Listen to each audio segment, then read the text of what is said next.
নমস্কার। বৃহৎ শিব পুরাণ উত্তরখণ্ড পঞ্চত্রিংশ অধ্যায় শিবরাত্রি প্রসঙ্গে কৃষ্ণ শর্মা নামক পিচাসের উপাখ্যান দ্বিতীয় ভাগ বা অন্তিম ভাগ। তৈল কিংবা ঘৃত দিয়া যেই সাধুজন শিবলিঙ্গে যথাবিধি করায় স্বপন, বহ্নি লোকে যায় সেই নাহিক সংশয়, শাস্ত্রের বচন মিথ্যা কবু নাহি হয়।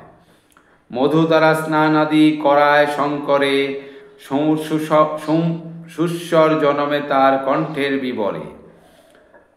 পুষ্পপাদ্য তণ্ডুলাদি করিয়া অর্পণ, ভক্তি ভরে শিবলিঙ্গে করিলে পূজন। আজন্ম অর্জিত পাপ বিনাশে তাহার, অন্তকালে যায় সেই কৈলাস আগার। পঞ্চাক্ষর মন্ত্র যেই করি উচ্চারণ, করর দ্বারা শিবলিঙ্গ কর স্পর্শন। পাতক তাহার দেহে কিছু নাহি রয়, অধিক বলিব কিবা ওহে মহোদয়। দর্শনে স্পর্শনে হয় যেই রূপ ফল, তোমার নিকটে তাহা কহিনু সকল। অভিষেক ফল যাহা কহিনু কীর্তন, এতএব শুনো শুনো ওহে তপধন। শিব পূজা করিয়ার হেরিয়া তাহারে, তবে তো খাইব আমি কহিনু তোমারে।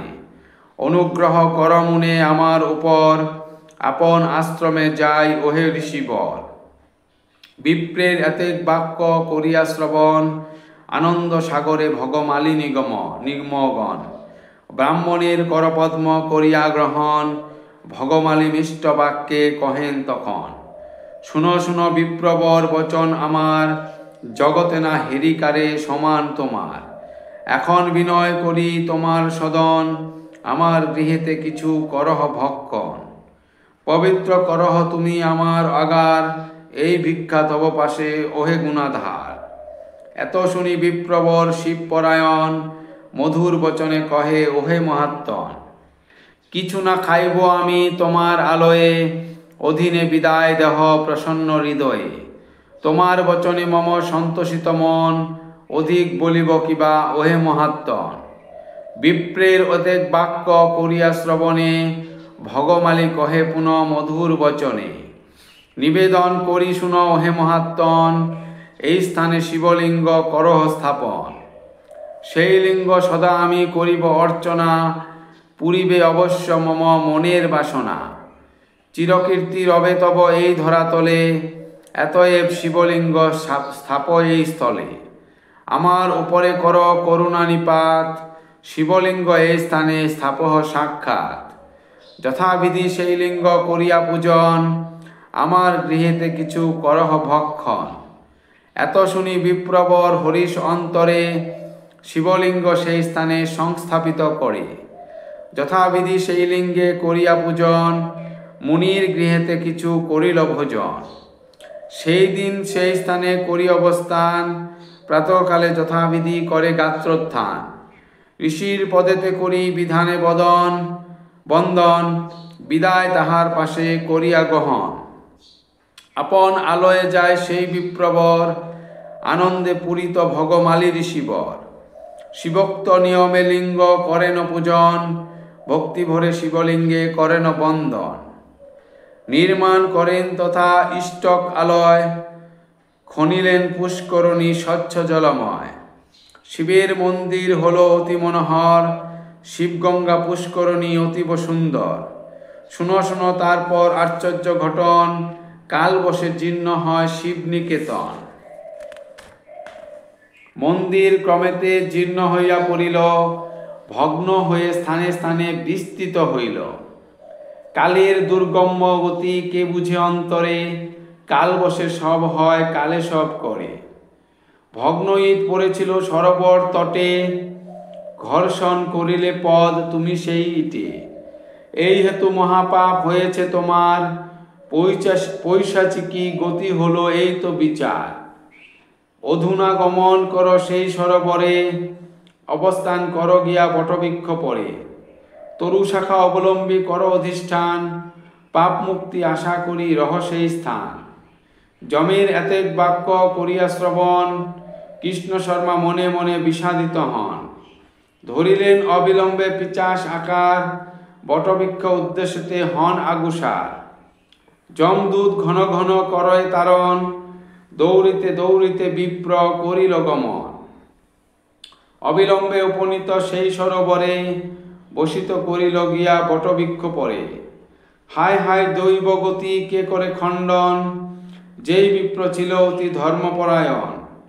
শিবস্য হরণে তার হলো হেন গতি, কালগতি কে বুঝিবে ওহে মহামতি।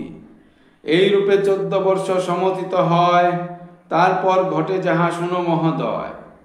যে রূপে মুকুতি পায় সেই তপধন, বর্ণন করিব তাহা করহ শ্রবণ। শিষ্য এক ছিল তার নীরগ নামেতে, বিনীত ধর্মজ্ঞ দান্ত এ ধারণা মতে। সতত করেন শিবলিঙ্গের পূজন, শিবের উপরে ভক্তি রাখে সর্বক্ষণ। শিবরাত্রি দিনে সেই শিষ্য মহামতি, মহাদেবে পূজা করি করিয়া ভকতি। মন্দিরে প্রদীপ দান করি তারপর, রাত্রে জাগরণ করে হয় ভক্তিপর। চতুর্থ জমেতে পূজা করিয়া ঈশানে, প্রভাতে পারণ করি বিহিত বিধানে। সেই সরোবরে শিষ্য করিলেন স্নান, যথাবিধি সন্ধ্যা আদি করি মতিমান। সূর্য অভিমুখে পরে করে দর্শন, হেনকালে শুনো শুনো আশ্চর্য ঘটন।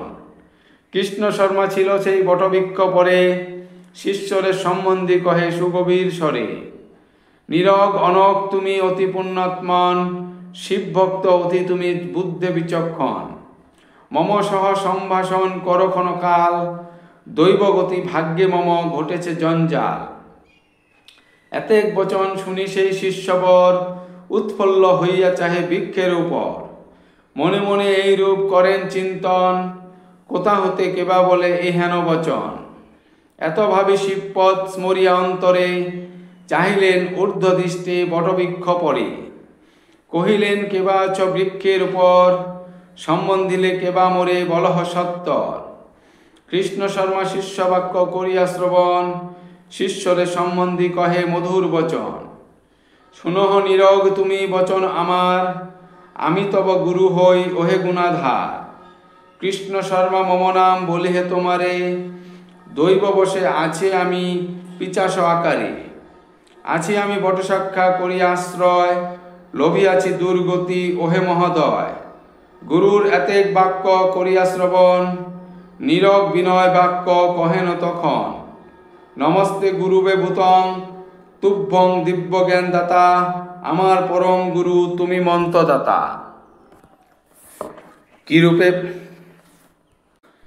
কিরূপে পিচার্জনী হলো আপনার, গুরুদেব কহ তাহা নিকটে আমার। এতেক বচন শুনি কৃষ্ণ শর্মা কয়, নীরগ শুনহ বলি সেই সমুদয়। ইষ্টকের খণ্ড এক এই স্থানে রয়, ঘর্ষণ করিয়াছিনু তাহে পদদ্বয়। পূর্বতে আছিল হেতা শিবের আলয়, ইষ্টকে নির্মিত তাহা ওহে মহোদয়।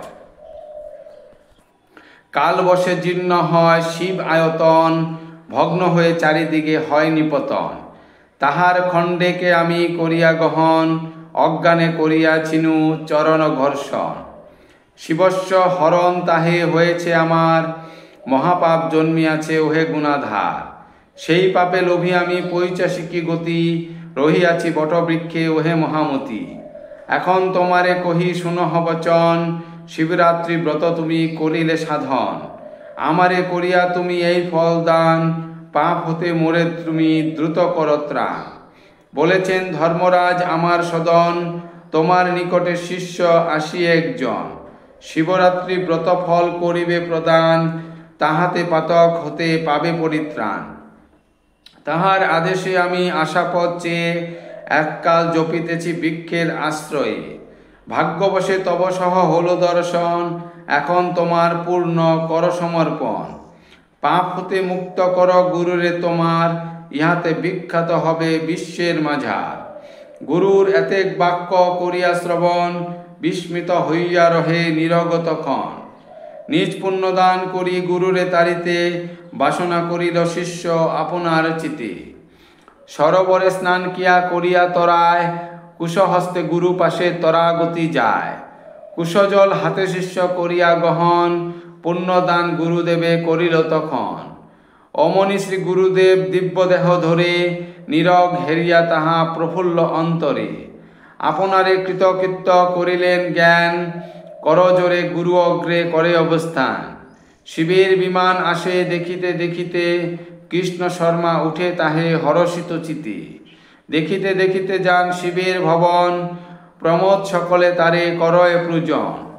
এদিকে নীরব হয় আনন্দে মগন, গুরুর চরণে নতি করিয়া তখন। আপন আলোয় যায় হরিষ অন্তরে, বন্ধুগণে সব কথা নিবেদন করে। এই রূপে কৃষ্ণ শর্মা ধর্মপরায়ণ, অজ্ঞানে করিয়াছিল শিবস্য হরণ। সেই পাপে হলো তার পৈশাচিকী গতি, শিবরাত্রি ফলে পুনঃ লভিল সুগতি। দিব্য বিমানেতে পরে করি আরোহণ, আনন্দে চলিয়া গেল কৈলাস ভবন। অধিক বলিব তুণ্ডে কিবা বল আর, শিবরাত্রি ব্রত ফল জগতে প্রচার। ইহার প্রসাদে হয় পাতক নাশন, মনের বাসনা হয় অবশ্য পূরণ। শিবলোকে গতি হয় ইহার ফলেতে, শাস্ত্রের প্রমাণ এই জানিবে মনেতে। শিবস্য হরণে হয় যেরূপ দুর্গতি, শুনিলে সে কথা তুমি ওহে মহামতি। এতএব শুনো শুনো বলি হে তোমারে, পুণ্যকামী যেই জন এ ভব সংসারে। শিবস্য কদাচ নাহি করিবে হরণ, হরিলে দুর্গতি তার কে করে খণ্ডন। শিবের মাহাত্ম বল কে বলিতে পারে, হেন জন নাহি কেহ জগৎ সংসারে। শিবের উপরে ভক্তি রাখে যেই জন, তাহার নিকটে সদা সমন দমন। রোগ শোক নাহি আসে তাহার গোচরে, ভব পরাবারে সেই অবহেলে তরে। তাহারে দেখিলে হয় পুণ্যের উদয়, তাহার বসতিস্থল অতি পুণ্যময়। তাহারে দেখিতে বাঞ্ছা করে দেবগণ, শিবের সাযুজ্য পায় সেই মহাত্মন। জিজ্ঞাসিলে ছিলে তুণ্ডে যেসব বিষয়, কহিলাম তব পাশে সেই সমুদয়। ভক্তি করি যেই জন করয় শ্রবণ, অথবা একান্ত মনে করে অধ্যয়ন। পিচাস জনির ভয় নাহি তার হয়, নিত্য সুখে সদা থাকে সেই মহোদয়। কৃষ্ণ শর্মা উপাখ্যান পরে যেই জন, কিংবা শ্রদ্ধা সহকারে করয় শ্রবণ। মহাঘোর পাপ যদি করে সেই জন, তথাপি পাতক তার হয় বিমোচন। সমনের ভয় তার কভু নাহি রয়, ভববন্ধ ঘুচে তার নাহিক সংশয়। পুরাণে পুণ্যের কথা পাতক নাশন, দ্বিজকালী বলে রাখো শিবপদে মন। ধন্যবাদ। সমাপ্ত।